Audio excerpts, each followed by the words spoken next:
Hello, welcome to my another video. ഇന്നത്തെ video ഒരു travel വ്ളോഗാണെന്ന് പറഞ്ഞല്ലോ. അപ്പോൾ നമ്മുടെ ഡെസ്റ്റിനേഷൻ വേറെ ഇങ്ങോട്ടുമല്ല, മൂകാംബിക ക്ഷേത്രത്തിലേക്കാണ്. അപ്പോൾ അതിന് മുൻപായിട്ട് പറശ്ശിനിക്കടവും തളി ശ്രീ രാജരാജേശ്വരി ടെമ്പിളും വിസിറ്റ് ചെയ്യുന്നുണ്ട്. 2 പാർട്ടായിട്ടാണ് ഞാൻ ഈ വീഡിയോ അപ്ലോഡ് ചെയ്യുന്നത്. അതുകൊണ്ട് തന്നെ ആദ്യത്തെ വീഡിയോയിൽ പറശ്ശിനിക്കടവും തളി ക്ഷേത്രത്തിൽ പോകുന്ന കാര്യങ്ങളുമാണ് പ്രധാനമായിട്ടും പറയുന്നത്. ഏകദേശം തേഴ്സ്ഡേ ഒരു നൈറ്റ് 9:30 ഒക്കെ ആയപ്പോഴാണ് ഞങ്ങൾ യാത്ര സ്റ്റാർട്ട് ചെയ്യുന്നത്. പൊതുവേ നൈറ്റ് ചൂസ് ചെയ്യാനുള്ള കാര്യവും അധികം തിരക്കുകളൊന്നും ഇല്ലാതെ, ട്രാഫിക് ബ്ലോക്കുകളൊക്കെ ഒന്നും ബുദ്ധിമുട്ടൊന്നും ഇല്ലാതെ പോകാം എന്നുള്ളൊരു ധാരണയുടെ അടിസ്ഥാനത്തിലാണ് കോട്ടയം ജില്ലയിലെ വൈക്കത്ത് നിന്നാണ് സ്റ്റാർട്ട് ചെയ്യുന്നത്. അപ്പോൾ വൈക്കത്ത് നിന്ന് എറണാകുളം, തൃശ്ശൂർ, പാലക്കാട് വഴിയാണ് നമ്മൾ കണ്ണൂരെത്തുന്നത്. റോഡ് പണിയൊക്കെ നടക്കുന്ന ഒരു സമയമായതുകൊണ്ട് തന്നെയാണ് നൈറ്റ് പ്രധാനമായിട്ടും ചൂസ് ചെയ്തത്. കുഞ്ഞുകുട്ടികളൊക്കെ ഉള്ളതുകൊണ്ട് രാവിലെയൊക്കെ ഇരുന്ന് മുഷിയുണ്ടല്ലോ എന്നുള്ള ഒരു കാഴ്ചപ്പാടുമൊക്കെ ഉണ്ടായിരുന്നു. ഏകദേശം ഫ്രൈഡേ വെളുപ്പിന് ഒരു 6:30 ആയപ്പോൾ നമ്മൾ മാഹിയിലെത്തിയായിരുന്നു. ആ മാഹിയിൽ പെട്രോളൊക്കെ അടിച്ചതിന് ശേഷം നേരെ നമ്മൾ പറശ്ശിനിക്കടവിലേക്കാണ് യാത്ര പോയത്. അപ്പോൾ ഒരു 8 മണിയൊക്കെ ആയപ്പോൾ പറശ്ശിനിക്കടവ് എത്തിയായിരുന്നു. ഓക്കെ, പൊതുവേ തിരക്ക് ഉള്ള സീസൺ ആയതുകൊണ്ട് തന്നെ റൂംസൊക്കെ കിട്ടാൻ ബുദ്ധിമുട്ടായിരുന്നു. എന്നാലും നമുക്ക് അത്യാവശ്യം ഒന്ന് ഫ്രഷപ്പാകാം, ഞങ്ങൾക്ക് ജസ്റ്റ് ഫ്രഷപ്പ് ആയാൽ മതിയായിരുന്നു. അപ്പോൾ അതിന് ഒരുപാട് നമുക്ക് റൂംസ് അവിടെ അവൈലബിൾ ആണ്.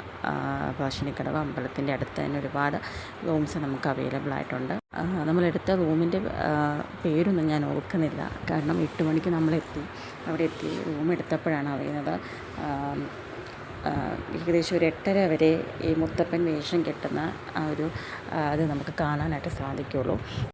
അത് കഴിഞ്ഞാൽ പിന്നെ പിറ്റേ ദിവസവും മറ്റുമാണ്. അതുകൊണ്ട് തന്നെ ഞങ്ങൾ വേഗം ഫ്രഷപ്പായി നേരെ ഞങ്ങൾ അമ്പലത്തിലേക്ക് ചെന്നു.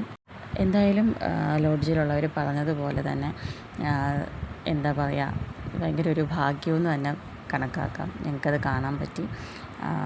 എനിക്കൊന്ന് ഒരുപാട് രാവിലെയൊക്കെ ആയതുകൊണ്ട് തന്നെ ഒത്തിരി തിരക്കും കാര്യങ്ങളൊക്കെ ഉണ്ടായിരുന്നു.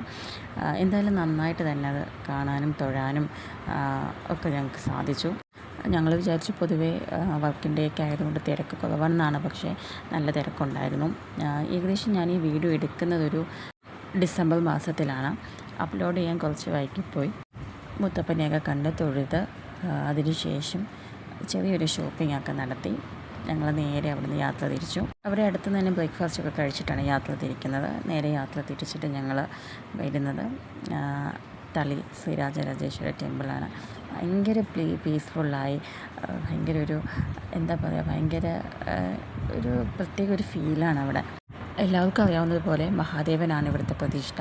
പിന്നെ ഒരു പ്രത്യേകത എനിക്ക് തോന്നിയത്, സ്ത്രീകൾക്ക് രാവിലെ, അതായത് ഒരു 6-7 മണി വരെ വൈകുന്നേരങ്ങളിൽ അതിനുള്ളിൽ നമുക്കിവിടെ സന്ദർശിച്ച് കഴിഞ്ഞാൽ ഉള്ളിൽ കയറി തൊഴാൻ ബുദ്ധിമുട്ടായിരിക്കും.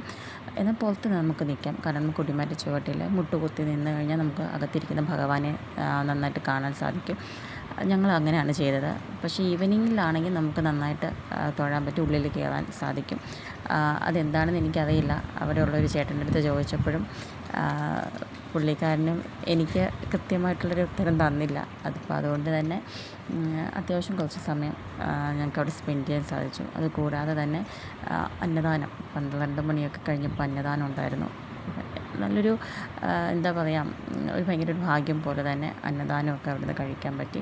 അവിടുന്ന് അന്നദാനമൊക്കെ കഴിച്ചിട്ട് ഏകദേശം എനിക്ക് തോന്നുന്നു ഞങ്ങൾ അവിടെ റെസ്റ്റൊക്കെ എടുത്ത് 1:30 ആയപ്പോഴാണ് നമ്മൾ വീണ്ടും അവിടുന്ന് യാത്ര സ്റ്റാർട്ട് ചെയ്യുന്നത്.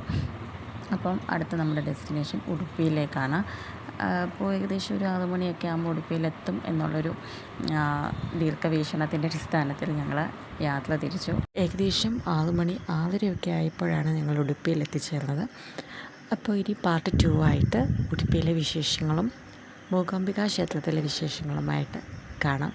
Okay, by.